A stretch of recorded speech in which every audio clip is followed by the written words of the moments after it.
Students, this is Dr. Vibha Tiwari.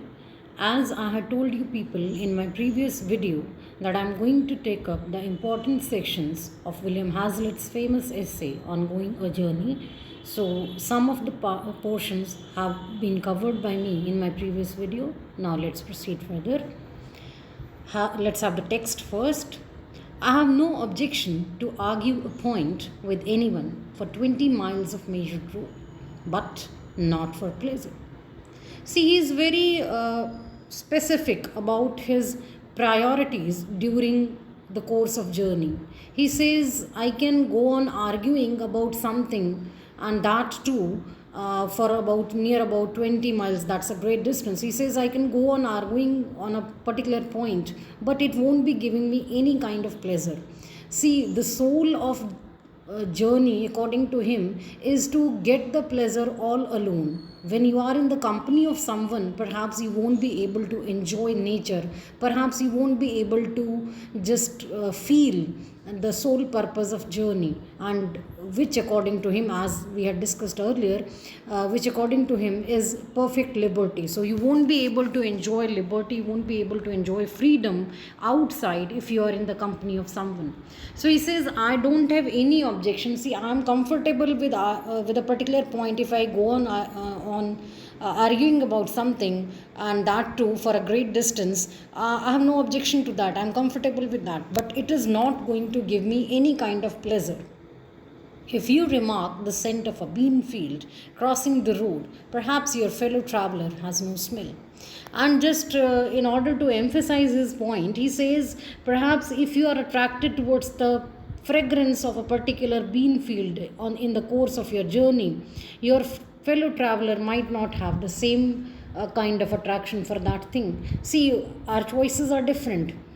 We cannot say that our fellow traveler may be having the same taste as we have, and perhaps you also might not be interested in his topic of interest. So it's one for both the parties or both the persons. It's the same thing for both the persons. Are the things that attract us, or the things that really you can say and hold our attention, they might be different from our fellow traveler. So he says, if you just in the course of your journey, if you happen to go across a particular bean field, perhaps your fellow traveler might not be interested in the scent of that. Similarly, if you point to a distant object, perhaps he is short-sighted and has to take out his glass to look at it. And similarly, if you just if you get attracted to a thing which is quite far from you, and you get attracted to that particular thing in the course of your journey, perhaps your fellow traveler might not be able to see that because of his weak eyesight, and the moment he has to just strain himself, he will be losing the pleasure of going on a journey. Similarly, that thing will become troublesome for you too. So in these lines, essayist ये कहना चाहता है कि किसी भी विषय पर वो तकरीबन 20 मील तक आराम से बहस कर सकता है, यानी कि किसी भी चीज़ का डिस्कशन वो कर सकता है काफ़ी लंबी दूरी तक यात्रा के दौरान, लेकिन उससे उसको कोई प्लेजर नहीं मिलेगा, आनंद नहीं मिलेगा.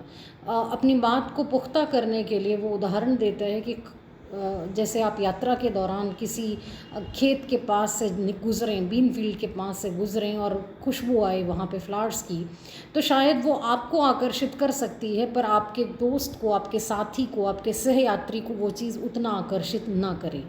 इसी तरह से मान लीजिए यात्रा के दौरान कोई दूर की चीज़ आपको आकर्षित करती है, आपको अच्छी लगती है, आप उसे अप्रिशिएट करना चाहते हैं, तो हो सकता है कि आपका साथी उस चीज़ को देख ही ना पाए अपनी कमज़ोर आईसाइट की वजह से, या शायद वो उतना उस चीज़ को एंजॉय ना कर पाए.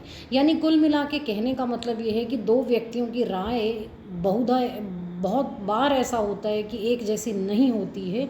इसीलिए अगर आप चीज़ों को एंजॉय करना चाहते हैं तो बेहतर है कि आप यात्रा पर अकेले जाएं.